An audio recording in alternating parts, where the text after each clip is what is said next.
Hey there, and I'm not gonna lie, been a bit of a rough night. Long day at work. Did not expect to do a video tonight, but I decided. Let's see if I can do this without. Like, nope. Trying to do this without like being all blindingly difficult here. Hey, 4K Cinema HD, welcome. And I am trying to center this as I make my video. So I'm gonna answer a couple questions that I got asked tonight. And I'm also going to show my MGM collection as well, and we'll go from there. So, thank you for joining me, and hopefully we'll get a bunch of the movie club in here today, and let's start with the MGM stuff. Hopefully it's not too glaring in the background. I got the light there. I'm actually thinking of getting like a less bright light over there, but I could actually change over to the other side. Hey, Carlos, right on time this time. Yes, you are, actually. I'm just about to go into my MGM stuff. I'm going to go through all that and a couple other questions I got asked. But I think I'll start off the other stuff first. So one of the things I got asked was to show some Canadian-centric stuff. So I didn't really look very hard tonight. I'm not doing my Blaxploitation one yet. Hey, Paulie, how's it going? And welcome back. But I do have 3 releases here that are Canadian, and they're not Canadian films. Well, some of them are Canadian films, but they're Canadian-centric releases. So I'll show off some of the different artwork we got here in Canada before I go into my massive MGM stuff. So first off is one I've shown before, so I won't take a lot of time with this one, and that is the Ginger Snaps trilogy. This is actually a Canadian release for the Ginger Snap films. I like to see the parts 2 and 3 actually get. I think, aren't they getting a Scream Factory release? If not, they should. Especially part 2. I love part 2. So that's a it's yoga. No, it's not yoga hosers. Is that really Canadian? I guess, yeah, maybe a little bit. It's Kevin Smith, though, sort of.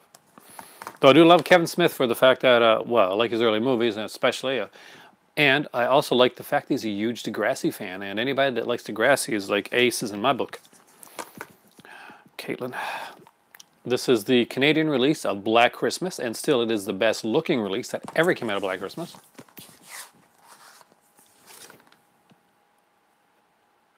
I really love that look of that cover. But the one I really want to show you guys is one that people mention and ask me about all the time. I mentioned The Editor, which is a film. I think it came out from, did it come out from Scream Factory? I know it came out in the US, but Canada got its own release. Now, most people that see The Editor see something along the lines of this cover here, or something with like just a kind of just like a kind of a bland, like what's the word, movie projector on it. Now the Editor, of course, is a kind of like a homage kind of a giallo films. So in Canada we went with a giallo-esque cover, and this is one of my favorite covers actually. So this is the cover to The Editor here in Canada. Hey Tim, how's it going? Yes, I've got a few of the midnight movies that I'll show you. Not enough, unfortunately, but I do have a few. But yeah, this is The Editor's release in Canada, and for anybody that hasn't seen this one, it is a gorgeous, gorgeous cover, and it really does have a giallo-esque cover. Next up, I was asked if there's a company that I don't have a lot of that I actually like. So Drafthouse films. It does look really giallo, right? Drafthouse films is one that I actually only have 3 of, but I really like all 3 of the ones I got. So I have, of course, Miss 45, which I think most everybody has. Classic Bill Ferrer film. A great documentary called A Band Called Death. If you haven't seen this one, it actually is really, really good. And I kind of like let you know a bit of the music snob in me. And a really cool one, Bill Ferrer's awesome, called Cheap Thrills. This is actually a newer one. And I did kind of dig this film here, so it was kind of cool to actually find this one. I picked this one up for like $1, so that was actually really, really cool. Oh, you have the soundtrack? Oh, that's a great soundtrack. I apologize if I seem kind of out of center, but I'm trying to do these movies. Now let's go into my MGM collection. I got a lot of different stuff, a lot of horror, a lot of non-horror. So the non-horror stuff you guys probably aren't that much interested in, so I'll go through them fairly fast. Listen to Miss 45 soundtrack by Joe Delia. I got to get into soundtracks sometime. I have a few, but I definitely do not have enough. So here's one that I picked up. It's a Jim Jarmusch film, because well, I like the director, and that is Coffee and Cigarettes. Next up is one I've upgraded since to a Scream Factory release, and this is actually a MGM Movie Time from the UK, and that is the film Cyborg. So I really, really love the Scream Factory release of this one here. They did a great job of the film. This is a cool cover though. It's as Van Damme-ish as it gets. Next up is the classic Rollerball. This is one I really would like to upgrade with the Arrow edition. James Caan. Not everybody like is into this one, but I do kind of like it. I'm not sure if I have the no, I don't have the booklet for that one. Some of these here I do still have the booklets for, so it's always good when those come along. And this one actually has a few features on it as well. So like we got like a commentary, a featurette, behind the scenes type of thing, which is more than a lot of like MGM releases have. Next up is one of the world's film collection. That is Fellini's Roma, which I do. Is this loose? Oh, I do have to upgrade to as well. This is. Hey, Bones and Necrozoo. I'm going to get to some horror stuff here as well, so there's going to be a lot of different stuff here tonight. Fellini's Rome is actually a pretty decent film. I'm kind of a Fellini fan. Depends on the film, but 8.5, and it's probably my favorite. Next up is a classic that I think everybody should definitely own, and that is Roadhouse. I love the movie Roadhouse. Is this one getting a Blu-ray select release, something like that? So what's really cool is that this one has a couple like commentaries. One with the director, but also has a commentary with like super Roadhouse fans, Kevin Smith and Scott Mosier, who do their own podcast. So the Smodcast, as Kevin Smith likes to call it. But this is, it's a fun, cheesy little film. I really do like Roadhouse. Man, you guys are quiet tonight. Next up is the collector's edition. Should already did a Roadhouse. They probably did actually. I just haven't got it yet. That's my only Roadhouse so far as MGM. I got a lot that I have to upgrade to him, but there's so much new stuff coming out that it makes it hard to like justify an upgrade until I catch up on some stuff that I don't have, which is kind of the catch-22 situation of it all. Next up, of course, is Silence of the Lambs. Again, there is a Criterion out there now. I love those randos. Roadhouse. Yeah, it was a cool movie, Polly.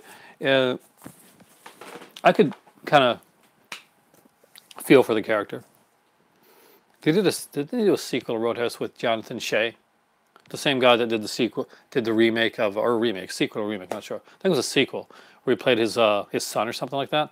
Jonathan Shea did, and he also did Prom Night, the remake of Prom Night as well. Played the killer in that. I actually don't mind Jonathan Shea. I think he's actually a decent actor. The classic Blue Velvet. I remember watching this on VHS and like really, really being enamored with the film. I just love this movie. I'm a huge fan of like of Lynch's films. It's just so kind of like just trippy stuff. Speaking of trippy stuff, I love this one, and I got to upgrade this one too. The Adventures of Buckaroo Banzai recently came out on with both my favorite Lynch film. You just saw it. Probably Blue Velvet, to be totally honest with you. That is my favorite Lynch film. I love a lot of his work, and but Blue Velvet just sticks out. And I don't think without Blue Velvet there wouldn't be any Twin Peaks or any of that stuff, because that's definitely the type of stuff that you see with when you're watching Twin Peaks, the Blue Velvet style stuff. It even stars Kyle MacLachlan for crying out loud. So yeah, I would say Blue Velvet. Did I enjoy the new Twin Peaks? Yes. At first, I didn't really think that I did, and I'll explain that. I went into Twin Peaks, the David Lynch Twin Peaks, foolishly thinking that it was going to be Twin Peaks. Not realizing that David Lynch was going to be as David Lynchian as he could get. He wouldn't go back and do the exact same stuff that he did before. He would challenge the audience. Some people liked it and some people didn't. The best way to put it to you is there was a comedian by the name of Andy Kaufman, and he would come on Saturday Night Live, and he would like play Mighty Mouse, the record, and he would just like start mouthing the words. And people would initially laugh. And then he would keep on mouthing the words to the song Mighty Mouse. And some people would get uncomfortable. And other people laugh. He just pushed the boundaries of what humor should be. And I think David Lynch tries to push the boundaries of what he thinks his audience can and will take and will accept. That's kind of a Lynchian thing. That's my thoughts on it anyway. If anybody else liked it or didn't like it, feel free to let me know, because you guys are really quiet. Adventures of Buckaroo Banzai was an excellent just film, but it was really, really, Ina Kaplan is really interesting. I'm a huge fan of his, and he did some, well, also wrestle women and make sexist comments toward them if you beat them. Yeah, but you have to remember that Andy Kaufman wrestler was just a character. He never actually kind of believed that type of stuff. Peter Sellers. Now, Peter Sellers was a guy that would actually make sexist comments and would probably believe it. Peter Sellers, who I think is a genius, was... Did you hear that? I'm not going to turn off my camera. Not like last time. I will be right back. Talk to yourselves about the Adventures of Buckaroo Banzai. I got some midnight movies to show you guys. Got some really cool horror stuff. And I got to check out the cats. Be right back.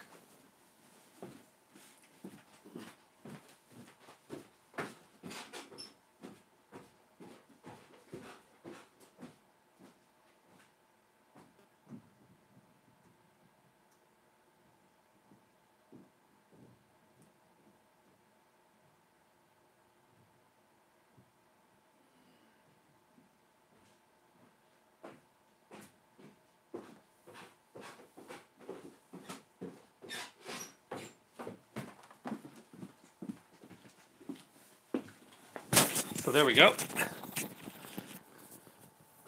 My one cat that is not feeling the best is getting a special food that the other cats don't get. Sometimes they try to get to that food and they get thankfully knocked away from it. So that's what I was checking on. I'm hoping you got some Buckaroo Banzai fans here. So next up is one that I've got actually in a couple releases because there's different features on it. I'm a big fan of this film, actually, and that is The Great Escape with Stephen Queen. So this is it's the UK release. It's just don't have a lot on it. I was actually given a better release by a friend of mine here online, and that is the big 2-disc edition of The Great Escape. New double disc special edition.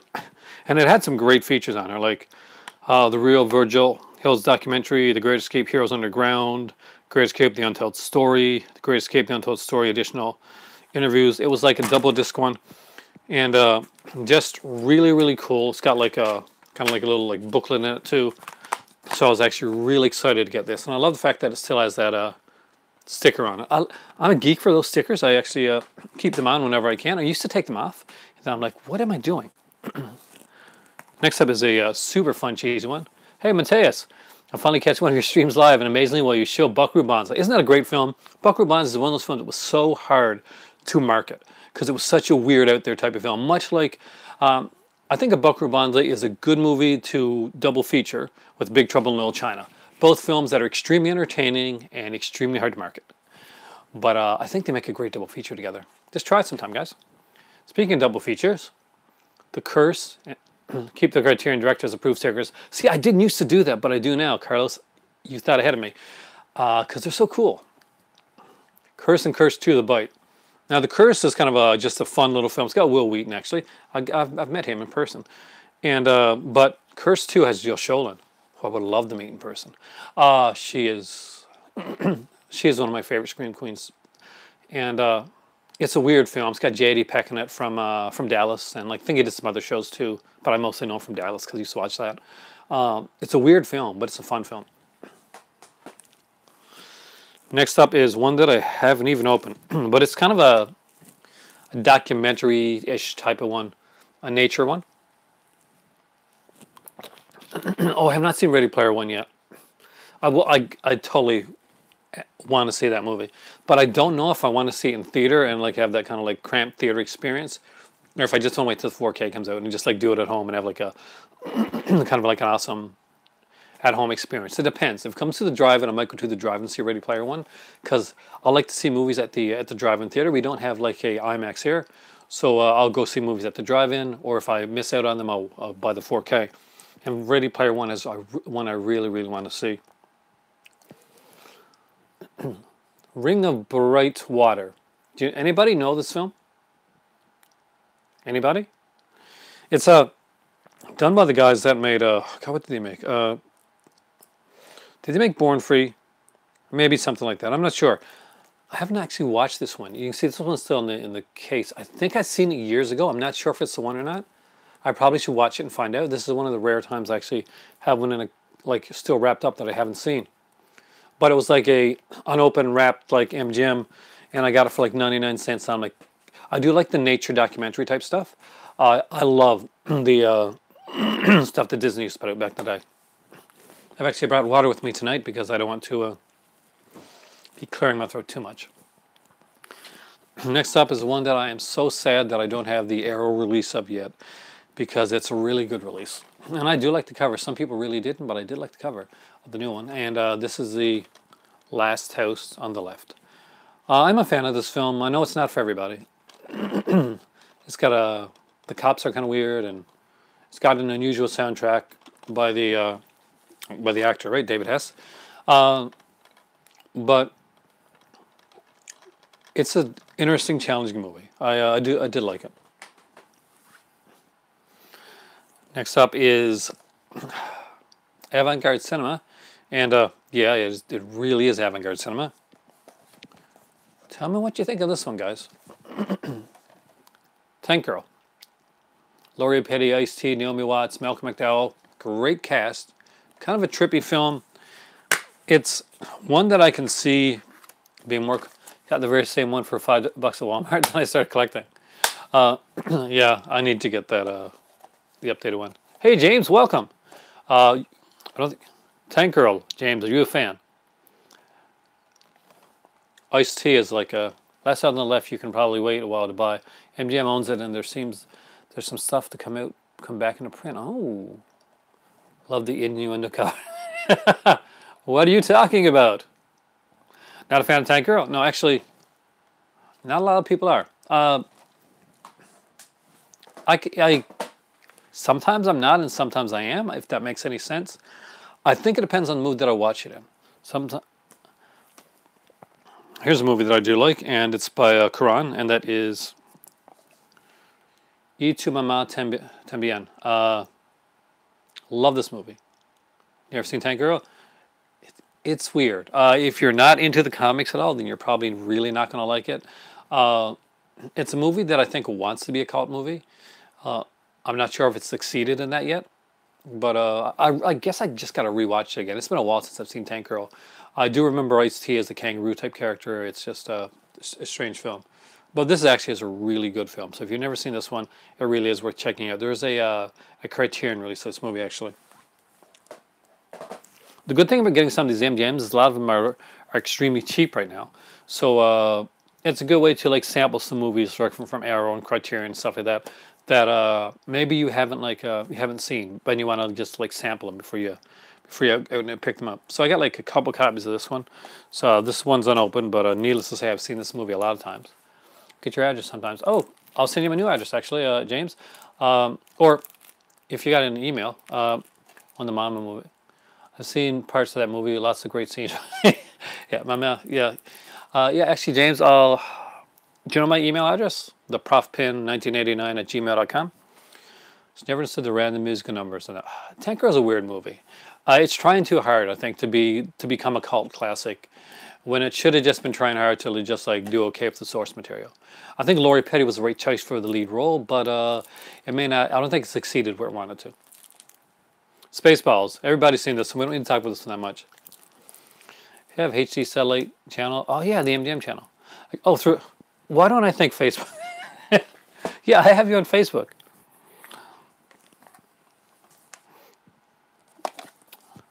This is a favorite of mine. The Hotel New Hampshire. I love this movie. I love the book. I love the movie as well. I pretty much went through like I went through a John Irving phase, where I just pretty much read like It was like I was in college. I went through like a phase of reading like pretty much all John Irving, and followed by that, I think went through an R11 phase right afterwards. But I was just like reading those authors kind of like back to back and rereading. I reread The Hotel New Hampshire. I'm not gonna lie, it's maybe over 20 to 30 times that I've read the book, and around half that I've seen the film. It's a great cast actually. Jodie Foster. We have like a, a very young Rob Lowe there. There's Natasha Kinski as well. Bo Bridges. It's a fantastic cast. Again, it's a quirky little film. It is not for everybody, but I do love it, and it has some really kind of weird aspects to it. But I don't know. I just love this movie. It just caught me at the right time. Same with The World According to Garp, one that I don't own, but I wish I did. And it's a great Robin Williams film. I think it's highly underrated in his, in his films. Next up is Delta Force 2, because it's Chuck Norris. And of course, well, Lee Marvin, right, in this one too? Did Lee Marvin come back for this one? No, there's Billy Drago. Okay. We got Billy Drago and John P. Ryan. Everything would be new. There are some things that are only played once. That's okay. That's cool. To be honest with you, your packages are always kind of really interesting. So I'm actually kind of curious. But don't tell me ahead of time. I like the surprise. I will, if it's okay, James. Is it okay if I open it up on live? Because it's kind of a thing now to go live with it. But if you don't want me to, I won't. But let me know in advance. Delta Force 2, Chuck Norris. I'm a huge fan of these. I love these kind of action movies. Delta Force was Lee Marvin's last movie. You're right. That's kind of a bummer. I really like Lee Marvin. I did. Yeah. So I guess he couldn't be in Delta Force 2 then, could he? But Delta Force is a cool movie, so it's a good movie to go out on. It's not it's not a bad one. Lords of Illusion. Of course, I've got this one up, updated. I've got the Scream Factory of this one, but this was the unrated director's cut. Well, I was waiting, and this is one of my better half's favorite films, and that is we got like 2 or 3 copies of this one. I don't know where the other ones are, but Absolute Beginners. See, that one's from HMV. Put up my camera if you want. Ah, cool. I actually like that because actually it's kind of cool. I get the live reaction. Absolute Beginner is a fantastic one. If you have not seen this musical, it's actually really good. I'm a huge David Bowie fan, but not as big as my better half. She adores David Bowie. She met David Bowie, and this is a girl that I've never seen speechless or shy. When she met David Bowie and Aman, she was speechless and shy. Next up is David Cronenberg's The Brood. I really got to get this one updated too. I'm a big Cronenberg fan. It's a shame that I don't have like done a Blu-ray of this one yet. I remember seeing this one back in the day when I was like really young, and being like not really really young. How old was I when this one came out? I was about 8. So yeah, that one was pretty young. The kids in it, like those like Brood kids, really freaked me out. Yeah, Criterion did a Blu-ray of The Brood. I got to get it down the road. I got their Scanners Blu-ray. And The Brood is actually, I'm not going to lie, Brood is a better movie than Scanners. The Blu-ray of The Brood is nice. Yeah, see, Criterion does a great job of that stuff. And of course, the classic film, Howling 2, which I've upgraded as well. And this is a very cool one. You were underwhelmed by The Brood? I guess maybe it's when you see it. Carlos, I actually really like The Brood. It scared me. I'm a huge fan of like Oliver Reed as well, but that's why I went into it to see it. I'm getting the DVD Blu-ray combo of Scanners tomorrow, hopefully. Have you ever seen Scanners, Tim? Or is this going to be like your fresh watch for you?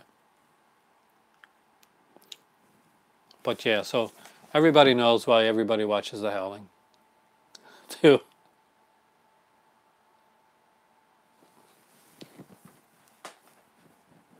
It's a fresh watch. All right, let me know what you think of it. People have different views on it. I like the film. I like the sequels as well that were done by Pierre David, but he produced them. Pierre David is like a French-Canadian producer that does like a lot of kind of like exploitation stuff. Your sister's a werewolf. Ow. I saw the end of either Scanners or Scanners 2 on Turner Classic Movies for the credits. Yeah, a lot of people love it for the credits. Silva Danny wasn't very happy about the credits, but I think she got over that.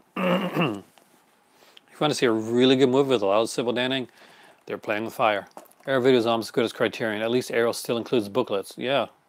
That's one of the sad things about Criterion is they've really lowered their game on the booklets. like severely lowered their game. Originally, they had booklets like this, but they went into getting some good booklets, kind of Eureka BFI style stuff. Not quite up there with the indicator quality, in my opinion, but still they had some good stuff. But now they've really lowered the game on the booklets. I think it's only really special ones you're going to see booklets in now with Criterion, and even then it's a hit or miss situation. So earlier Criterions, you're going to get some booklets. Squirm. I like Jeff Lieberman. I'll be honest with you, it's an okay film. It's not my favorite film, but I do like Lieberman, like, overall. Here's one that I haven't upgraded, and I severely should upgrade, and that is Scarecrows. See, I really should, because when Scream Factory was putting this movie out, oh, Female Trouble has a booklet? See, that deserves it. That is a cool film. Did you like it, James? It's a different film. It's not for everybody. John Waters films overall aren't for everybody. That's the thing. You got to go into John Waters films knowing you're going to get John Waters stuff. You know, he's the king of, like, camp and tastelessness. That's kind of what he does. Certain movies I can watch more so than others. There's one about, like, what was it called? I should remember, but it's like a kind of like the filthiest type person or something contest. That was a little hard to watch, but Female Trouble is divine, right? Scarecrow. This is a really cool one, by the way, guys. If you haven't seen it, do recommend it. Get the Scream Factory edition of that one. Here's another one that has a Criterion release. We're getting a lot of Criterion releases here, and why don't I have this one open up? Oh, probably because I've seen it and I got another copy of it somewhere. Scarecrows. I have trouble understanding it. It's a fun film. It's a mad world. Great cast in this film here. Just like pretty much everybody. It's such a fun film. I mean, like, just, you know, you got like Sid Caesar, Buddy Hackett, Ethel Merman, Mickey Rooney, Dick Shawn, Phil Silvers, Terry Thomas, Jonathan Winters. I'm a huge Terry Thomas fan. So where's Terry Thomas out here? He's on here somewhere. I know he is. A place for everything and everything in its place. Is that so simple? Is that so hard to understand? That's from, do you know what that's from? I'm not going to tell you. Tell me what that's from. It's a fun movie. Oh, the 70mm print would be awesome. Okay, Chris must have taken there's at least 10 minutes. I know. Scott, today I haven't watched it yet, but I've seen it before. Oh, Pink Flamingos. Thank you. That's the one I'm thinking of. I'm totally blanking tonight. James, I've had a really hard day, actually. Remember Deep Space and The Night Stalker with Charles Napier? I kind of do. I love Napier. Napier actually wasn't originally going to be an actor. He went to with one of his girlfriends to she was going to audition for a Russ Meyer film, and he kind of went there to, because he's a big guy, right? He went there to kind of be like her backup to make sure everything was legit and on the level. And Russ Meyer hired him. I'm not sure if he hired the girl though. This is one I saw when I was young, and it creeped me out. Martin Sheen creeped me out in the film. And that is The Little Girl Who Lives Down the Lane. I sometimes kind of like these, just kind of like slow burn, like psychological type of thrillers. And Jodie Foster was very young in this one here. And I actually got to rewatch this one soon. I do like this movie. As an 80s fan, it was a sure bet that I was going to like this one, and it's got a great cast, and that's kind of a punny type thing. Guess the girlfriend didn't have moves for us. Maybe not. But maybe she could go work, but if she has the right butt, she can go work at Tunnel Brass. So there you go. The sure thing. Classic, like, 80s one. John Cusack, Daphne Zuniga's in that one. And of course, Nicolette Sheridan. And I'm pretty sure Nicolette Sheridan is on... She's on, like, Dynasty now, right? She's like the new Alexis. I've seen Dynasty. I do like those campy, cheesy shows. So I think it's her. I'm pretty sure it's her. Yeah, that figure is not something you forget anytime soon. And if it is her, then the figure hasn't changed. She's actually amazingly still the same. I'm trying to leave the Midnight Movie ones for last, so just saying. Make sure you guys stay for a bit. Next up is Manhunter. This is a favorite film of mine. Huge fan of William Peterson. To Live and Die in LA is one of my favorite movies of all time, and love the ending. I never saw it coming when I was watching it, but Manhunter is a really good one. I do like the portrayal of Hannibal Lecter in this. Some people don't. I think when you see Poke Vines but Rampant Child Abandonment 7, oh, I think I missed part of that conversation. But Brian Cox like does like a really good job in this movie here, like as the as Hannibal Lecter. There, you know, Anthony Hopkins would go really over the top, and I did like Anthony Hopkins. And I did like his portrayal of Hannibal Lecter, but because I was used to Brian Cox's portrayal, I was actually taken aback by Anthony Hopkins. I have Manhunter poster in my room. Oh, love so much more than Silence of the Lambs. I actually do. Oh, the one with Jodie Foster. Oh, I totally lost what you were saying there. But is your favorite Lecter movie? I'm glad. I'm not the only person here that likes Manhunter. What's your least favorite Lecter movie? Would it be what I'm thinking about? Would it be with a young Hannibal Lecter? That was pretty bad, man. One of my favorite musicals of all time, and although I can't sing, I do like to try to dance every once in a while. Never on camera, so don't ask. I did a lot of like stuff when I was in acting, like a lot of movement dance classes and stuff. And I studied some of the movies I studied. This was one. Do I like the Hannibal TV series? I love the Hannibal TV series. It's excellent. Even though I prefer Red Dragon Manor is a really good movie too. You really like Red Dragon better? Maybe it's the time you saw it in. I think that for me, the greatest guy that played Hannibal Lecter is in the TV series. The Manhunter film is my favorite of the Hannibal Lecter series of films. I did enjoy Red Dragon, but I do like the TV series. Like when Lecter shocked me with his willingness to harm children. Lecter's the TV series should not have been canceled. Yeah, young Lecter. What was that? Trying to make him a superhero? What the hell? Singing in the Rain, favorite of mine. I studied like some of the dance sequences from this when I was in acting. It's just incredible. It's amazing what they do. And Debbie Reynolds like is extremely underrated in the fact that she was able to just like do that stuff. Mads, Mads, you gotta love Mads, man. He played a great like Bond villain too. And of course, this is The Party. I've got this one upgraded now, but again, Peter Sellers does not kind of look like he does in The Party, because I think he plays like an Indian actor, right? In the film. Didn't like on Red Dragon as the Tiger Ball. Yeah, I get that. Next up is The Usual Suspects. Again, a film that I actually really do love.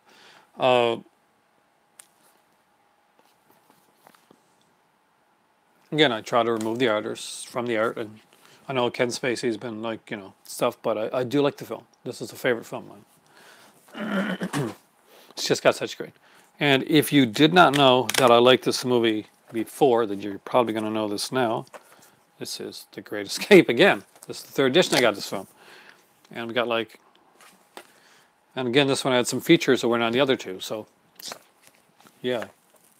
It's a film that I like. Here's one that, good film. I don't know if I'd seen it before. I actually bought this one. And Dead Cert with Dame Judi Dench. I don't think I'd seen it before the MGM release. I actually bought it because it was an MGM. It's kind of a mystery. Here's a film I really, really like. Bestseller. James Woods and Brian Dennehy do. This is a horrible cover, by the way. Look at this cover. Is that even really James Woods? It looks like his head has been pasted onto somebody else's body. It's just a really awkward looking cover. Is it just me, or does this not just look really weird? This is a really good film, though. James Woods plays like kind of like a hitman, an assassin type character, and Brian Dennehy is like this retired police officer. It is so photoshopped that's a writer, and he needs another book. It doesn't look like a bestseller, but it is a good film. If you've never seen Bestseller, Tim, really check this one out. It's really, really good. Bestseller is a movie that I can say you could probably double feature with FX. I'm all about double featuring my films. You own it? You own Bestseller? It's a good movie. Of course, I've got the Blu-ray second sight edition of this one, but this one's kind of like a glow-in-the-dark one. That is The Return of the Living Dead. I got this one originally because this one has the original, like, I'm pretty sure this one has the original soundtrack on it. So I wasn't sure that if they'd have the original soundtrack afterwards. I think this one has the original. I know that my second sight one has the original soundtrack as well. The Scream Factory edition of this, oh, you really got to see FX, dude. FX2 is really good too. It's Brian Brown. And he is incredible in the film. Does the channel call it FX? No, man. FX, you know, what's it? The Art of Illusion? They actually made a TV series, a 2-season Canadian TV series out of it. But really, just watch the movies. They are really good. The first one especially. Second one I like. Has become more of a cult classic since.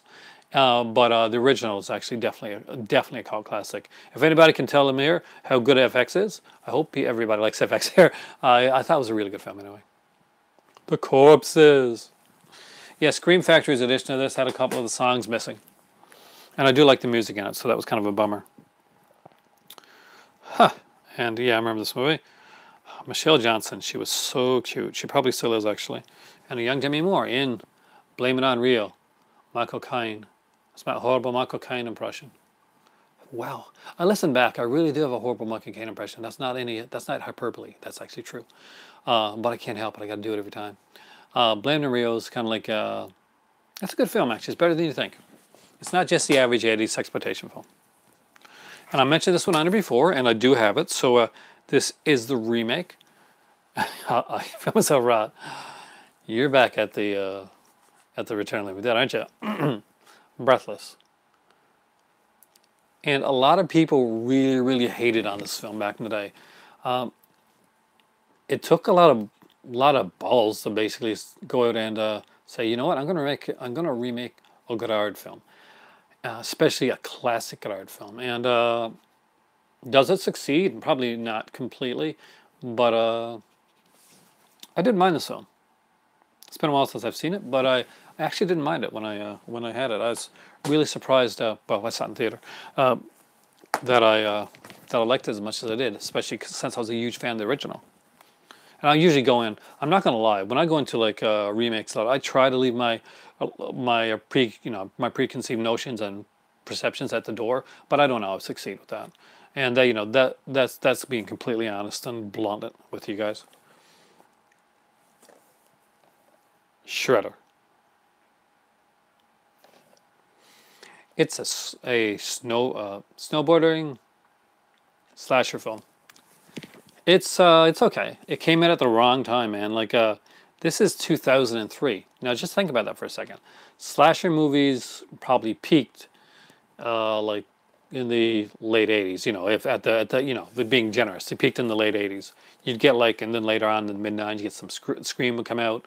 And then you'd get like another like run of slasher films. But 2003, yeah, there's a gutsy time to be making a slasher film. Now then again, that may have been one that just like got lost. And I gotta open this one. Actually, I might watch one of these tonight.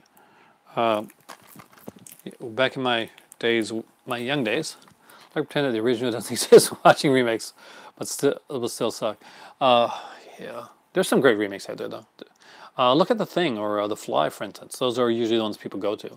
Even Invaders from Mars, that was a pretty good remake. Breakin' 2, Electric Boogaloo, and Beach Street. Why do I not have this one open? I love these movies. Especially Lucinda Dickey is in like Breakin' and Breakin' 2, so I'm a huge Lucinda Dickey fan.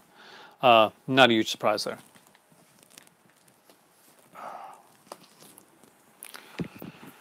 Next up is, well, it's Michael Moore, a very polarizing director with Bowling for Columbine. Not sure it's the most important film of the year, but considering, there's definitely things to be said for I don't get political. Bullet for Columbine. There we go. It's a movie. All right. Some people like it, some people don't. Early favorite of mine. Moore's Best. It is a good movie. I find more entertaining. That's the thing. He had a TV series called The Awful Truth that lasted for, I think, 2 seasons. River's Edge. This is a fantastic. If anybody hasn't seen this movie, it is a really good film. Look at the cast on it: Crispin Glover, Keanu Reeves, Ione Skye, just Daniel Roebuck, and John. Is that really? Oh yeah, Dennis Hopper. I almost forgot. Entertaining moderation. Yeah. All right. Jeepers Creepers 2. You Can Taste Your Fear. This one actually had some of the deleted scenes and features on it that weren't on the original bare bones DVD release. I'm not gonna lie to you though, I didn't like that movie. Not at all. Not really. It was not just like even taking the art away from the artist type of thing. You know, taking the director away, and it's hard to take the director away when it comes to like such horrible stuff that he did. But it's just not a good movie. Yeah, I agree. The first one was the only good one, and considering the stuff that he did, I would be perfectly fine with people taking it out of his hands and letting somebody else work with the Jeepers Creepers films, because I think they can be done better, and I don't think he's the person to do them. Even though he created them, still, I don't think he's the person to keep him going. Yeah, it would be good, because I would like to see them go on with other people. After Midnight. Yes, this. She may look familiar. She may look more familiar back here. That is the girl from CSI. That is Marge Halzenberger. This is actually an anthology film, and it's not bad. It's not a bad anthology film. Actually, I think Scream Factory put this one out. I gotta upgrade on this one. Did they put features on it? I gotta see. It's one that I want. I'm a huge anthology fan, guys. Here's one that I have upgraded. You guys know this because you've seen my keynote video recently, and that is Sinbad of the Seven Seas.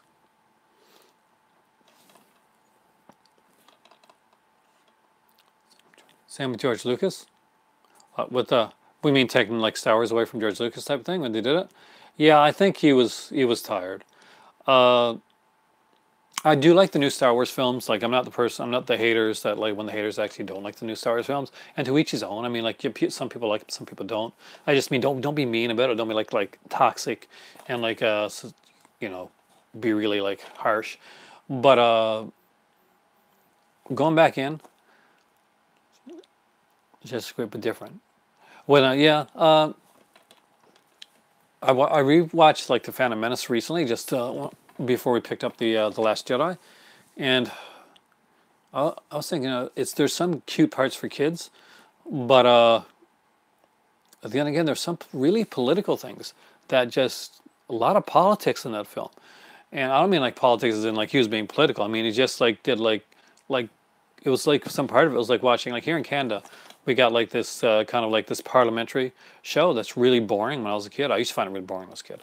And part of watching part of Star Wars was like watching the Parliamentary Hill, like talking, yeah, stuff.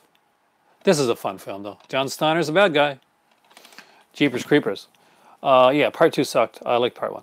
I think George Lucas owed his ex-wife alimony. Did he really? Is that actually? Are you joking or is that true? But I wouldn't be surprised if that actually was true, because his heart did not seem to be in it. I've seen the Korean Phobia series. Oh, I think my kids made me watch those once. I've seen one of them at least. I know I have.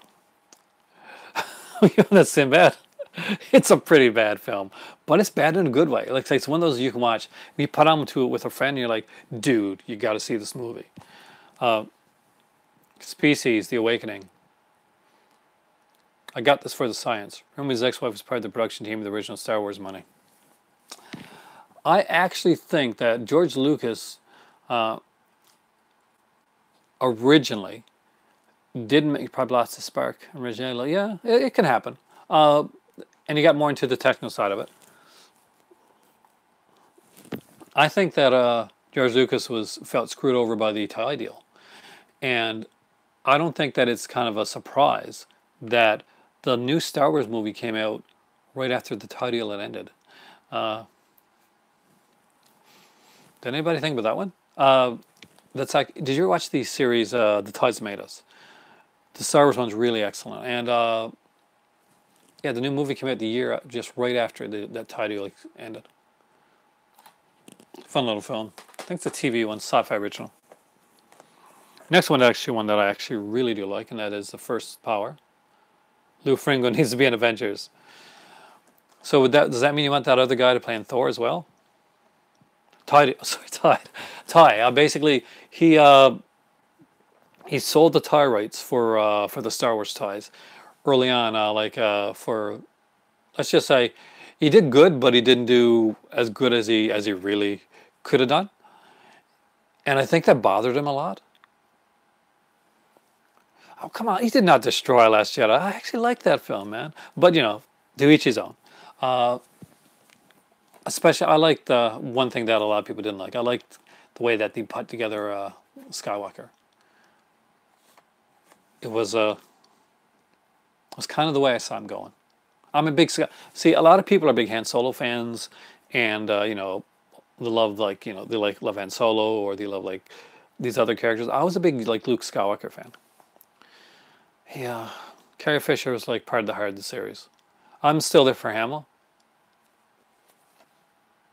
Oh, I gotta get this on Blu-ray down the road. Lou Diamond Phillips is an underrated actor. Unfortunately, a lot of his shows don't like do well. It's got a decent cast too. Tracy Griffiths in this one. Jeff Kober's in it as well. Here's a 4-pack. That's pretty cheesy. The People That Time Forgot. The Land That Time Forgot. I forgot that I had these two films. The Last Man on Earth and Panic in Year Zero. So not a bad one. And of course, they're 2 double feature discs. Which Star Trek and Star Wars would cross over? Only in the comics, dude. Only in the comics. They did a crossover with Star Trek and Doctor Who, by the way, in the comic books. Lou Diamond Phillips needs to play Richie Valens in an alternate universe where he lives. Oh, man. Young Guns. Oh, Stand and Deliver. Stand and Deliver. When I had a convention, I got to speak to one of my, favorite actor of mine, Edward James Olmos. Favorite actor whose name I almost forgot. And he was a really, really sweet guy. That was funny. I heard David Cronenberg was divorcing his wife while making The Brood. Makes sense, doesn't it? Makes The Brood make a lot more sense. The movies that time forgot. How could you forget these films? Actually, they're really important to me due to the fact that when I was leaving Alberta, in grade 7, they actually rented a projector and got me The Land That Time Forgot. Hey, do I own the MGM double feature with House on Skull Mountain? I don't, actually. I wish I did. Man, well, I can count too. What am I missing something here? Here's a cool cover.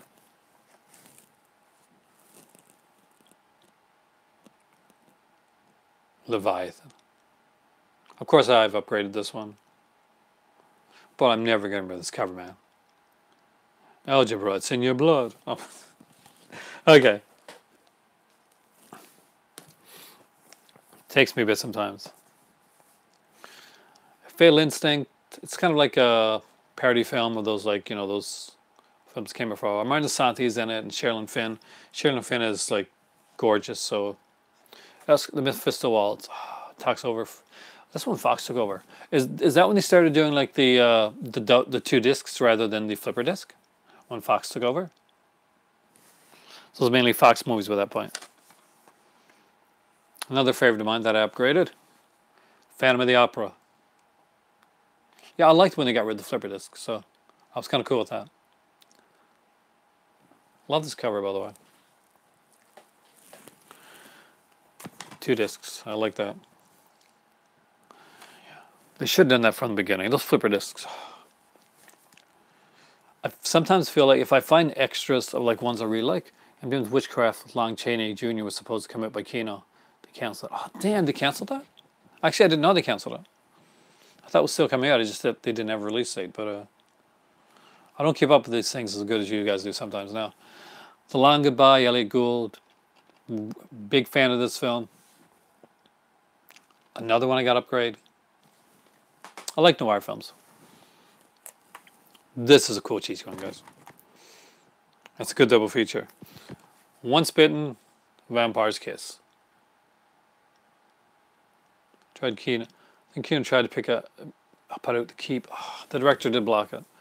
I wish they wouldn't have. Why did he do that? I'm a vampire. I'm a vampire. Once Bitten has got some great physical humor by Jim Carrey in his early days, but it's not a good movie. You think Once Bitten blows away Vampire's Kiss, really? I like Nick Cage in Vampire's Kiss. He's like born overacting. I like that though. I mean, like some of the best things and some of the best movies, some movies that he does are honestly the really good ones. Are really there's a Robert Englund family. Yeah, there is actually. There was actually supposed to be two of them.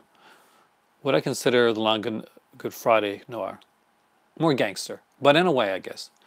Version of the Keep Paramount owns is a cut-up version. Yeah, the director wants the uncut version. So I can't blame him on that. Didn't like Kiss at all. I was shocked myself because I also heard good things. It's a different film. This one's actually that's 50-50. Incredible or ridiculous. Nick Cage, Daniel Day-Lewis. When he's good, it's good. So Nick Cage is a guy that you can sleepwalk through some films. I'm not gonna lie to you on that, guys. But he does do. I think he does a good job with some of the stuff that he does. You guys know I had to have this one. I'm a huge fan of the series, and I love the Carrey films. And I did not mind. I mean, like, this is the only way I got the Rage and the 2002 one with Angela Bettis, which I really liked. They were going to make that into a TV series, which was kind of weird, but okay. This is a cool one. This is the 4-pack. It's Edge of Sanity, The Spiral Staircase, Whatever Happened to Aunt Alice, and Equius. I do like Equius too, by the way. Spiral Staircase, and this one here is like one of those basically. This was a flipper, so one of these. So I'm guessing that Edge of Sanity and Spiral Staircase were originally a flipper. Am I getting to the TV series lately, honestly? But some of them are good. I mean, like look at the. I was not a huge fan of the Omen series that came out. It was okay, but I really liked the Exorcist series. I was sad to see that one go. Experiencing a great mess. It's about the effects of bullying.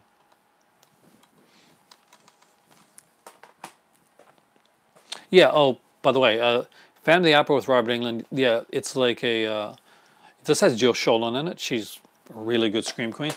And there were supposed to be two. One that was set back around the earlier times, Phantom of the Opera, and this would be a sequel called Phantom of New York.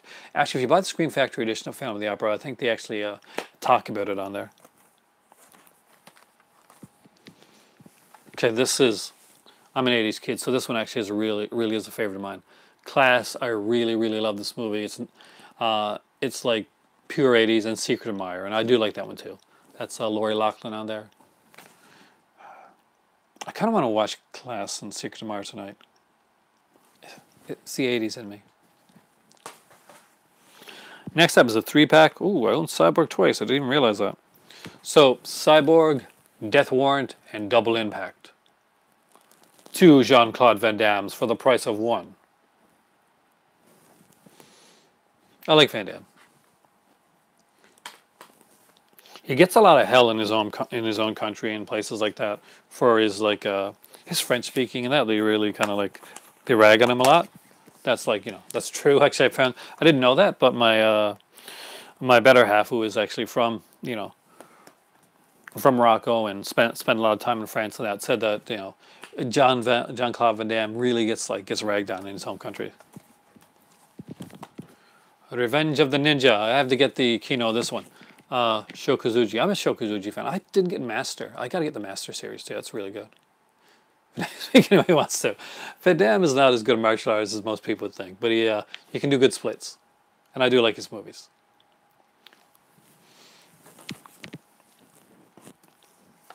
Classic, wonderful film. That is The Defiant Ones. Tony Curtis and Sidney Poitier. Really good movie. Also another really good movie, Black Mama, White Mama.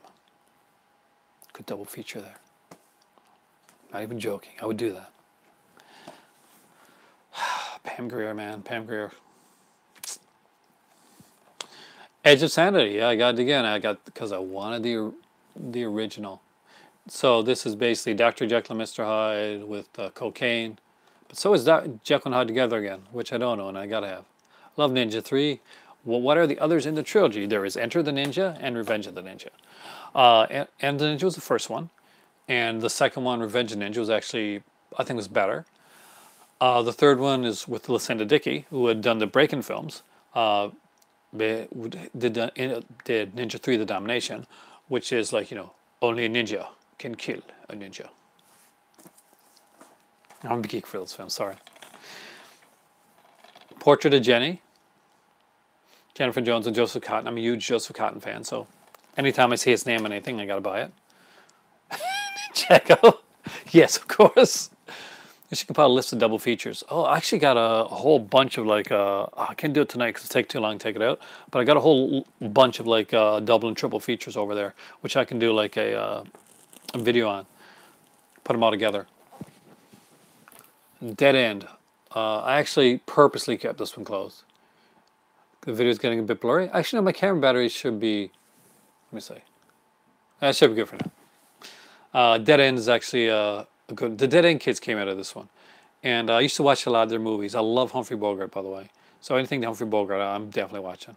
But this is like the Dead End Kids. And I liked those series of films when I was younger. Next up is a classic that I really do want to get the upgraded Blu-ray of. And that is A Kiss Before Dying. I want to get the remake as well. Not as good. The bright light, there's some... probably, yeah. It's just mostly the light. They didn't get annoying at times, especially the later films, 4K. But I do like the early stuff. The Dead End one is actually a little bit more darker than some of the other stuff they would do. Kiss Before Dying. If you have not seen this movie, please see it. It's really good. It's probably one of Robert Wagner's best films. Robert Wagner plays a killer in this movie. And Robert Wagner plays a killer.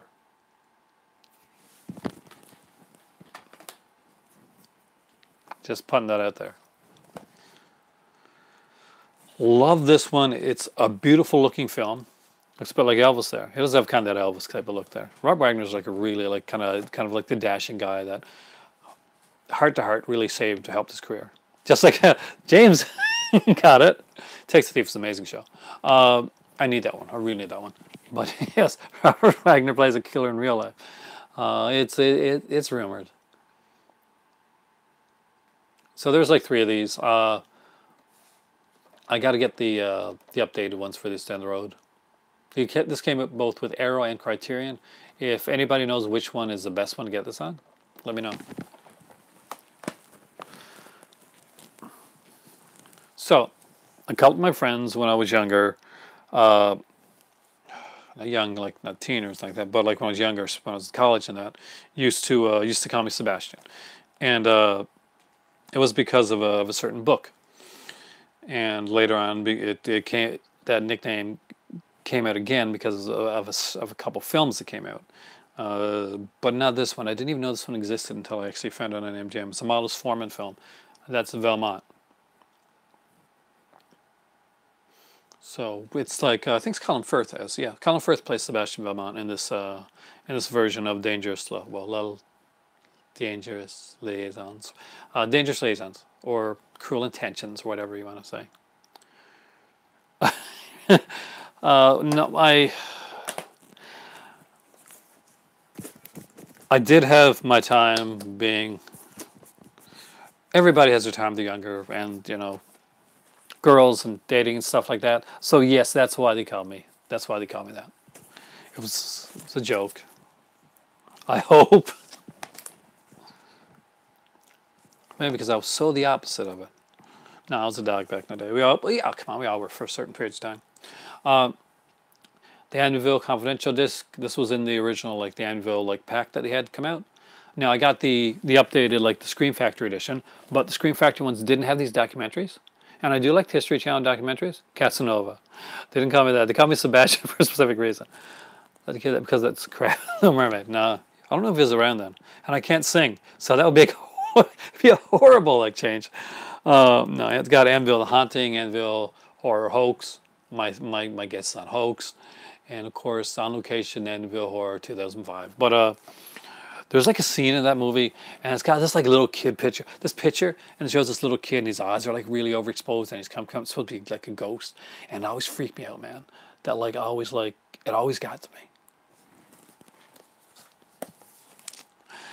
Bud Abbott and Lou Costello, The Noose hangs high. I'm a huge fan of the Abbott and Costello. Now I've only got a couple of these here, but they're the Soul Cinema collection. I got I'm Gonna Get You Sucker, which I love. I love this movie. I really got to upgrade this one. Why have I not upgraded this one yet? Fantastic Blaxploitation film. Really makes fun of the earlier Blaxploitation stuff, especially movies like Dolomite. There's a sequence in it that really makes fun of Dolomite. And it has him like walking down the road, and he's just gotten out of jail.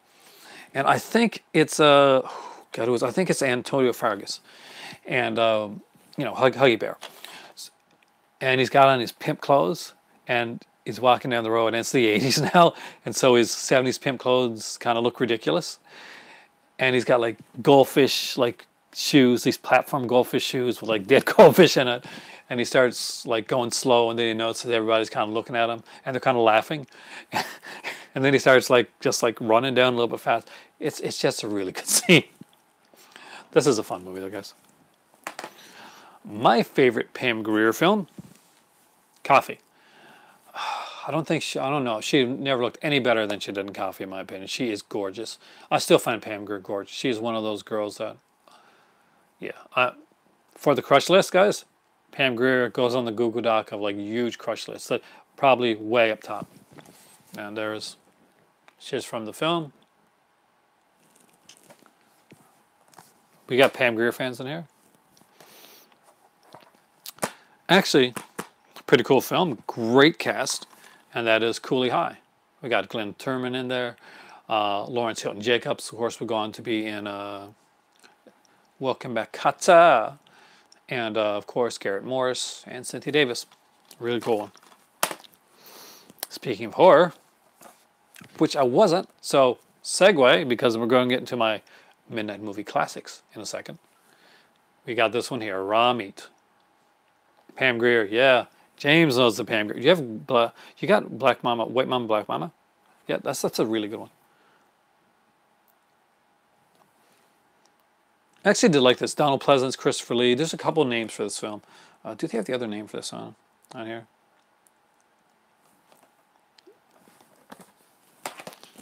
But I'm almost into my midnight movies. But first off, a triple feature. Club Dread, which I found kind of disappointing, to be honest with you. Killer Clowns from Outer Space. It's classics, favorite of mine. I got this on Blu-ray. And Killer Tomatoes Strike Back. You know, you need to get it someday. Me too. It's one of those on my list, but I just haven't got it yet, and I don't know why, James. But it definitely is one that I really need. Killer Tomatoes Strike Back. If the guy on the cover kind of looks familiar to you, if this guy here, the Killer Tomatoes guy, I am pretty sure that he was the guy on that like short-lived, like really short-lived, like One Night Lived. So You Want to Marry a Multimillionaire. I think that was him. One of those. Double feature of the Club Dread. Yeah, I gotta agree. Club Dread is one I really expected like some really good stuff from. That was gonna be a fantastic film. The trailer looked to be good, and I just didn't get into it. I don't know if did anybody here like Club Dread? Maybe I gotta rewatch it. I don't know, but I just didn't like it. So midnight movies. Got some decent stuff and some not so decent stuff on here. But first off, there is this 4-pack. Morons from Outer Space.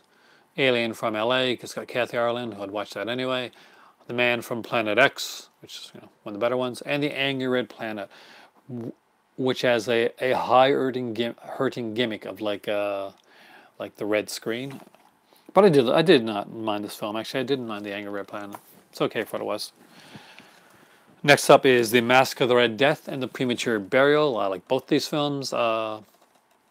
Premature, of course, I've upgraded this one. I need to upgrade Premature Burial down the road. Great film with Ray Milland. I think one of my father's fears was was being buried alive type thing. So Friday the 13th series. Oh man, yeah, they didn't do a good. They put it out on DVD, but they just like slapped it on a DVD. They really need to actually get a good restoration for the Friday 13th series. But we're not going to see anything happen with Victor Miller's like shoving people through through the courts, and I'm really not glad on that one there. Victor Miller's lawsuit is killing the Friday the 13th. The game's killing any new Friday the 13th movie from being made. And I'm going to give you my opinion. I rarely do this when it comes to stuff like this. It made history. I don't think Victor Miller deserves to win this lawsuit. The Friday the 13th movies going forward have, some people will say, well, he set the, he did the first film. But Friday the 13th isn't a series of like, it's not a series of movies about Pamela Voorhees killing people. It's not a murder mystery series. It's a slasher film series. It's a body count series. It's like it's a Jason Voorhees type series. Ron Kurz, who did parts 2 and 3, wrote parts 2 and 3. He unfortunately no, the Friday 13th movies were restored, but the TV series that came out here in Canada, I think it was called Friday's Curse here, actually, in some places. That's the series that he's talking about, actually, the TV series. Yeah, no, Victor Miller didn't. Ron Kurz, he actually wrote part 2 and 3. He did he really created it's complicated. Yeah, it is complicated. You mean like the Friday 13th series or the Victor Miller thing? But I think Kurz deserves more credit. Memories of Crystal Lake documentary. Yeah, they did I've got the Blu-ray of that one. It's a great documentary, by the way. But yeah, anyway, that's my thing. Victor Miller, no. But maybe give Ron Kurz some credit. He actually wrote the stuff. He actually created Jason as we know him today. He put in the hockey mask. He did Jason as a killer. The Victor Miller thing being complicated. It is. Some people agree with him. I really don't. I understand why he's doing it. The mullah, and I get that, but he was a writer that was contracted to make a film. I'm a writer that's been contracted to at times to write things. When I sign those contracts, he sees a gold mine. He does. But the thing is, when I sign those contracts, I know going ahead, he's probably got next wife to pay. That's a good come around, actually, to bring things around.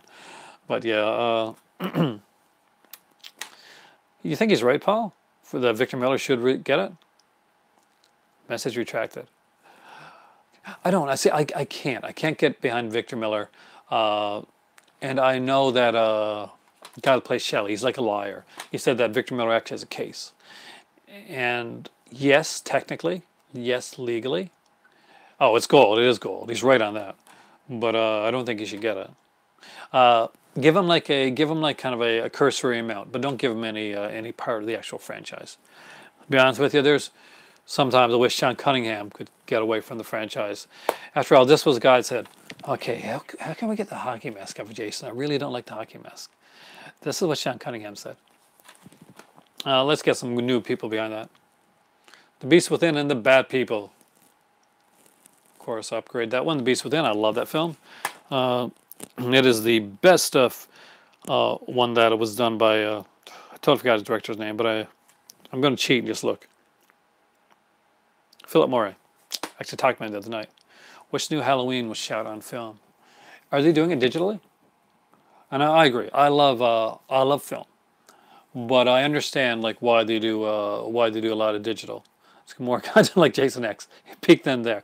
Jason X it's fun. It brought in a different audience to Friday 13th.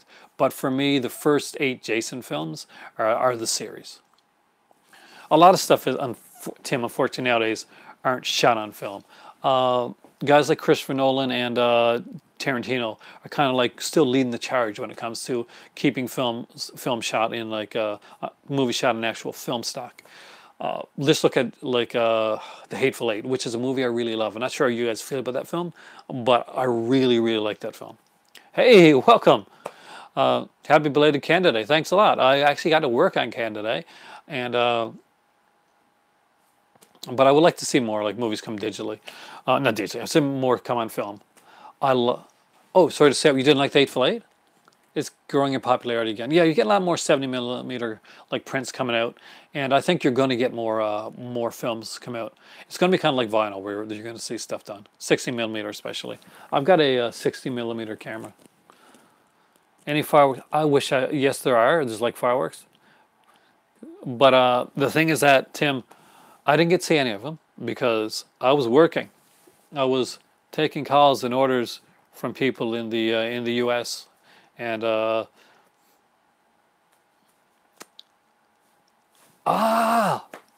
sometimes I get frustrated with some of the people that call me. I'm just gonna say, uh, oh, this is one of the Fox ones, I'm sure. Devils of Darkness and Witchcraft. This is like one of those 2-disc ones, which is really cool. They are 20th Century Fox. We can see now. Wow.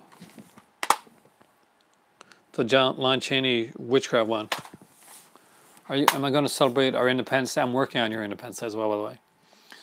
6 millimeter, popular for porn films in the industry in the 1970s. Very popular, actually. You can look at how movie technology is going by pretty much looking at the porn industry. Going to a lake in North Wisconsin, leaving tomorrow, jet skiing, tubing. Oh, man. That is awesome. Congratulations. Have a great time. Critics make a good profit from manufacturing it. Yeah, that's cool. Peak shows. Yeah. But yeah, look at the adult industry. Look at the different like trends that have gone on there, like technologically wise.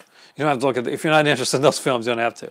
VHS beat beta because of porn films. That is pretty much true. That's one of the reasons that it did beat. Aside, also it was like cheaper and you could actually put more onto it. But at the end of the day, 3D came back because of adult films. The digital, that's probably a lot of it is coming from like from the adult movie industry as well. The people don't like to talk about the adult movie industry a lot, and they think it's like a taboo topic to talk about. But it's interesting to talk about and to follow some of the way the trends go. You'll notice that as they start to make changes, so does the film industry. Porn to this day is still huge. No, it is, right? Lots of porn is done on 60 millimeter though. Yeah, it does actually. It still is. A lot of it still is done with 60 millimeter. I remember seeing like a kind of bit of a comeback to 60 millimeter. I just wish it would come back. Everything we have to porn. Not sure about that, but there are some really good movies that I think are really underrated. Spy Kids with 3D. There was some adult films done too around that time. I think porn through people just don't like the stigma involved. Yeah, I know, and I can understand that. But I am a self-professed I'm a fan of like the adult films that were done in the 70s and early 80s. Is Savannah here tonight? I haven't seen Savannah here tonight actually. It's different over in Australia. If she's on, you know, because Savannah's actually a very active talker when it comes to here, and really awesome person. So I'm sure she'll be back. If she's not on now, and you guys know her, then you can tell her I'm on. Even though I've almost finished this portion of it, but I'm thinking of something else that I might do tonight, because I kind of want to not let you guys go just yet, if you guys don't mind. Had a rough day at work today, and I wasn't going to make a video first. I got home. She was infested with giant Australia spiders. Oh, yikes. I'm arachnophobic, just so you know. I don't like spiders. Or snakes. You love the MGM double features? Yeah, they have some great stuff. Remember this one? Countess Dracula and Vampire Lovers. What do I do for a living? Soul-crushing work. No, actually, you want to know for real? Automated film manufacturing is the future. Maybe. What I do for a living is really boring. So here you go, Tim. Basically, what I should be doing for a living is public relations. That's what I'm trained in. That's what I know. Media and public relations, spin doctoring. That is my forte. I also wrote for a while the Manuel series. I'm a porn star. Yeah, oh God, that would be a horrible porn star. I'm not even going to pretend on that one. No, I got a really not the most interesting job. Basically, I work with on phones. I take orders. I do work in customer service. So if somebody doesn't get their order, and I do like a lot of different things. So if people call like clothing stuff like that, they want to know. Here's the boring part of my job. Skinemax, huh? Like stuff like, if you want to know about clothing, like makes and cuts of clothes, stuff like that. That's me. Not something I thought I'd ever do, but I moved into a smaller area, and the type of work in my field isn't really here. So this is what I do until I actually can find work in my field that I like, and that may be a couple years down the road. So pretty boring. What, don't you, are you sad? You ask. Your streams always help me with a tough day at work. Oh, thank you. And vice versa. Responded. Is it actually for real? I have a friend that is legit the answer to that question. At least you can get movies out of it. True. Deranged and Motel Hell. I got to upgrade Deranged. Now, I do have Motel Hell. Do you have a college degree? Yeah, I do. I've got a degree, and I'm actually was going back to university to just like to upgrade my my public relations, which I might do down the road as well. I'm going to take a French course down the road, and I really want to get like upgrade my public relations. I'd like to get like get that one really upgraded. Motel Hell is a lot of fun. I got this a couple editions of Motel Hell. It's a really fun film. Sorry about boring you guys with the work stuff, but I was asked. At least you work inside, not in the heat or cold. True. I can't complain. At the end of the day, a job's a job, man. If you're working, you're making some money, you pay your bills, you buy the stuff you want to buy. That's what it is. So that's, and that's why I like to think about it. Well, I've been about work around here. I do, but I can't say I can't complain. I mean, like it is what it is. The attic and crawl space. Again, I got the crawl space upgrade. Attic. I don't think I'm used to hearing about movies but being upgraded, but not used to hearing about skills being upgraded. Yeah, I do. I want to. I got my my degree, but I do want to go farther with my public relations. I'm a public relations geek, especially when it comes to like a media. I used to do work with the media a lot when it came with Nowcore. That's a company. I Bury the Living, Richard Boone. Very fun films. You can see it's got all this like really want to get this stuff off. Stellar Dweller Made You Lose Sleep, for real? I got that one in a 4-pack with like one of the Scream Factory ones. And before I picked up the Scream Factory edition, biggest stack of DVDs and blues do you have of MGM titles? MGM titles on DVD, pretty big stack, as you can see. But the Blu-rays, not so much when it comes to MGM Blu-rays. I haven't even looked, to be honest with you. Invaders from Mars. I'm a big fan of this film. Not everybody likes it. It's totally imbalanced. I know that, but I do like the film. Rest in peace, Karen Black. The Vincent Price War Gods of the Deep with Tab Hunter. Barely one of those public domain flicks. Yeah. And I like the Jurassic Park stuff. The first one originally. I don't know. I would have to really think about it. There's a lot of dinosaur films out there. Cheesy stuff. Lost World.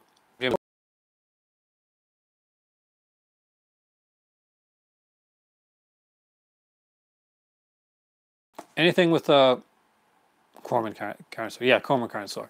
Anything with like Ray Harryhausen. I like Ray Harryhausen stuff. The Pit and the Pendulum.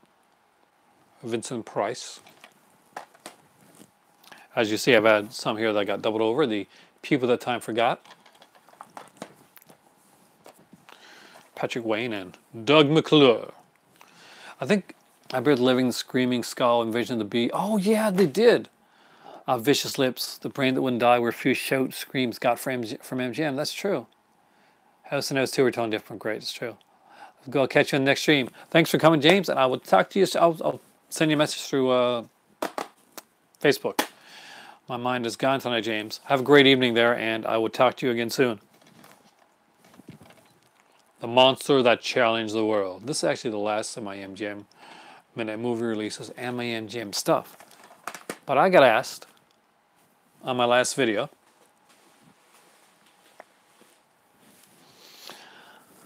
about Alfred Hitchcock.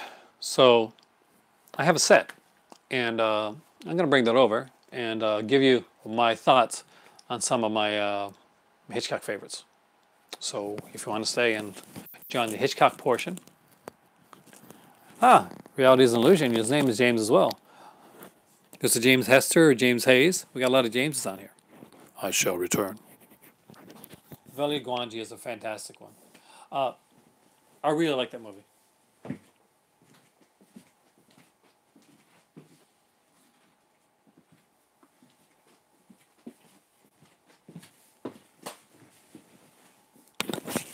No, but if everybody's not tired of me, is it just an illusion? Good play on words, actually. This is one of my favorite sets that I own. Psycho 2 is the darkest, most beautiful love story. I love Psycho 2. An illusion. Alfred Hitchcock, The Masterpiece Collection. I'm pretty sure pretty much everybody has this set. It's a fantastic set. And I'm going to let you know my thoughts on the Hitchcock films. Now there's a book in here. So I'll just show you really quickly. Good evening. Reality is stranger than fiction.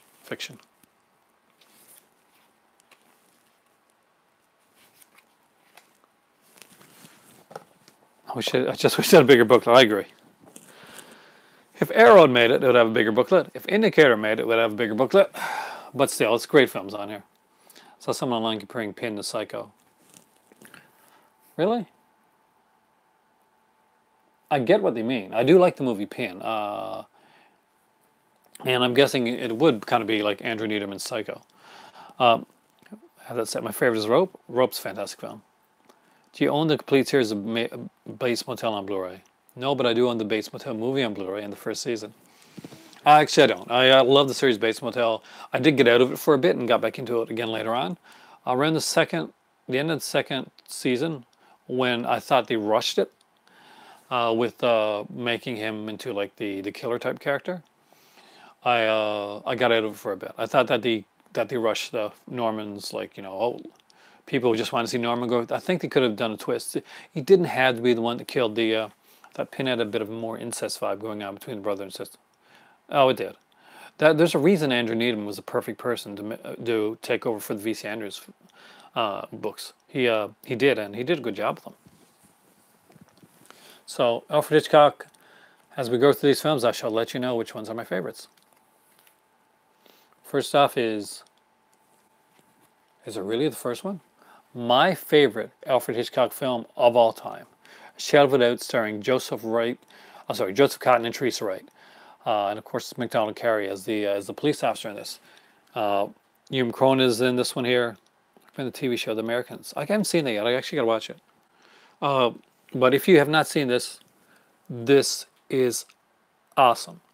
This is one of my favorite films. And his mother was actually dying around the time this film was being made. It became a very personal, very close film to Hitchcock. And I think it's probably some of the best work he's done. And it's extremely underrated. Next up is Rope. This is somebody who's favorite right here. And it is a good film. It's basically kind of like take on the Leopold Loeb case. And a great, like there were like long takes for this film, like really long takes. It took a lot of work, both on the side of the actor and the production team. A lot of people will say Rear Window as like a favorite Hitchcock film of theirs. And it is a fantastic film. The Trouble with Harry was okay. It was a black comedy. It was some people who are three actors that you had a crush on. There's a lot of them. Joe Sholin, Sybil Danning, Stacy. Oh my God, the girl that played Caitlin on Degrassi High. So look her up.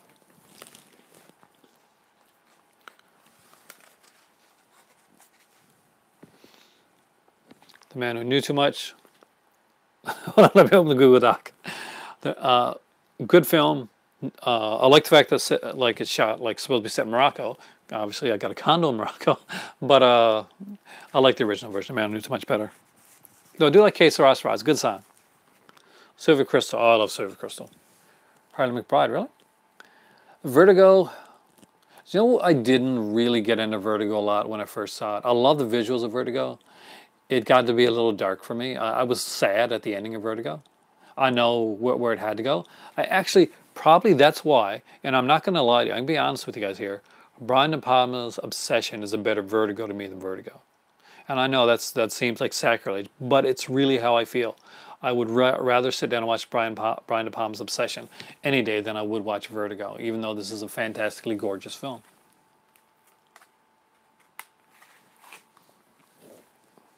Sugar cookies. I really want sugar cookies, Tim. Now, I'm not lying. I mean, like, I'm a huge Lynn Lowry fan. A huge Lynn Lowry fan. It's like Vertigo. Yeah, I can kind of expect that. But I got to see it because of Lynn Lowry. And I think she's in her 70s now, and she still looks amazing. It's incredible. It's like she's got like a picture somewhere, like Dorian Gray, and she actually still looks great. Rank these Hitchcock films 1 to 4. Vertigo, Rebecca, North by Northwest, and The Birds. Well, honestly, Rebecca's going to go 4th. No, Birds is going 3rd.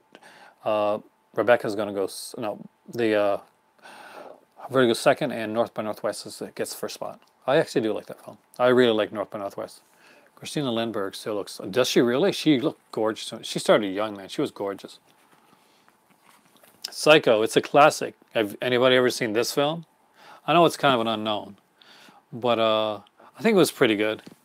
I think the director had a fairly decent career. The Birds, not my favorite Hitchcock film. It's fun, but again, I like the Daphne du Maurier story better. Marnie is probably one of Hitchcock's least liked films, and I can get why. It's not his best film, but I thought it was okay. It was okay. The best I can say it was a decent. It's a watchable film. Would I pick Psycho over North by Northwest? Yeah, I would actually. I like Psycho. Now, I'll be honest. When I first saw Psycho, there's a scene where Abergast gets killed on the stairs. I had laughed my ass off on that scene. I just didn't really. I didn't get why it scared people. It was just really awkward, like going backwards. And to this day, maybe it's the time, maybe I just don't. I'm missing something, but I didn't really get it. Torn Curtain was a decent film, actually. I think this one's kind of underrated. The death of the spy in Torn Curtain, definitely worth seeing it for. Topaz, he was doing like a lot of the spy stuff there. Now here's one of my favorites. Slash his dang face. Do you like the film? You mean Lifeboat? I love Lifeboat. The knife never penetrates in Psycho, but you see blood. I know. It's kind of a slasher where you see like Hershey chocolate syrup. But yeah, I know what you mean. Frenzy I think is hands down one of Hitchcock's most underrated films. I loved Frenzy. I love this one a lot. Yeah, it was chocolate syrup, actually. Use Hershey chocolate syrup for it had the right consistency, I think, is what he said. But if you've never seen Frenzy, it's a later Hitchcock film. Definitely deserves a rewatch. Definitely does deserve a rewatch. And I love the commercial for Frenzy is amazing. And of course, his last film is Family Plot, which I did think was fun. It was a decent film. So there we go. I was asked recently about my favorite Hitchcock film. Night of the Living Dead used chocolate syrup. They'd have to get those tasty entrails. I feel like it's a movie club. That is okay. You guys pay dues by actually coming here and actually joining me, and I really appreciate it when you guys show up, by the way. I had a rough night. I'm not going to lie. One of those nights, sometimes, some nights are rougher than others. But coming here, being in the movie club, talking to you guys, that was definitely made my night. So there's your dues right there. And I very much appreciate that. I had a fantastic night with you guys talking on the MGM. Do I get cussed out of work? Yeah, I get some nasty. It's a job, You get some people calling and they get upset. I mean, and I can understand sometimes. It's just that they forget that there's a person on the other end of that phone that may have had a hard day themselves, or may have just gotten cursed on 7 or 8 times before, and they forget that the person is just trying to do their job. So, but it happens, and you can't take it seriously. Patreon down the road, though. Shirts one day. Shirts I would think about, actually. I would seriously think about shirts. I I was joking with it before, but it's something that I had a decent show. God, it's kind of fun. No, I don't have it here. Damn it! I got to put my Professor Pin Gmail on my phone, so so I can actually show you guys. You buy and wear a Professor Pin T-shirt, even if it had my visage on it.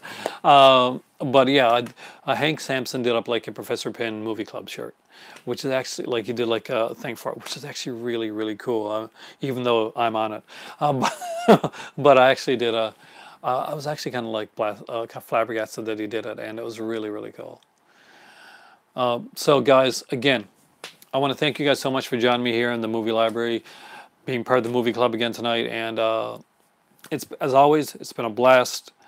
But so but you layer up.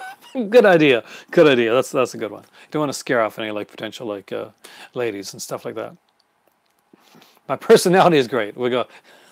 Isn't that what you say to the really like to the? You've got. Hey, you should go with that person. They've got a great. Are they attractive? Their personality is fantastic. I know that's not what you meant. I don't think that's what you meant, but you know. But yeah, it's been 91 minutes since we've been here, so I've kept you guys long enough. And right now, you know, you guys should do, go ahead and watch a movie. You know, one of these days, what I'm going to do, just for fun, is I'm going to pick a movie that I think we should watch. And when I come on to do like talking about a topic or something like that, if we've all seen the film, we can talk about that as well. Get our thoughts out there. So then the movie club becomes like the movie book club type thing. A live stream movie. I've thought about that, but technically, I don't know. I don't know if I would feel about a live stream movie. I know some people do it, and some people do like their movie discussion. That is actually something that I would do. Like talk about like a film. Live stream movie would be fun. We'd be riffing like crazy. Talking some Arnold and Stallone Blue with me. Takes some, but when I go up into like, oh, nice stuff. It's nice to just get back and just like turn your brain off watching like cool like action films. Maybe I'll do that tonight, but I don't know. I'm kind of in between. I could watch Jean-Claude Van Damme. I could watch 80s stuff. Doing a private chat room live stream movie. Yeah, you would, because you get in trouble. You have to put the sound down, so you put your own sound in there, kind of like riff tracks. Thanks, guys, and it's a blast. Have a great evening. For me, I'm not lying. It is time for tea. I didn't have it since I got home. I just had my McDonald's and came down here and talked to you guys. And so they have this like Chipotle snack, which I really like. Carlos, Tim, all the Jameses, Polly, Paul, everybody out there, thank you so much for watching, and I will see you next time, man, here at the Movie Club. Good evening, guys. I was going to say good night. Kind of like Wayne and Schuster. If you don't know Wayne and Schuster, look him up. Good night from Wisconsin, and good night from Canada, who just had another Canada Day.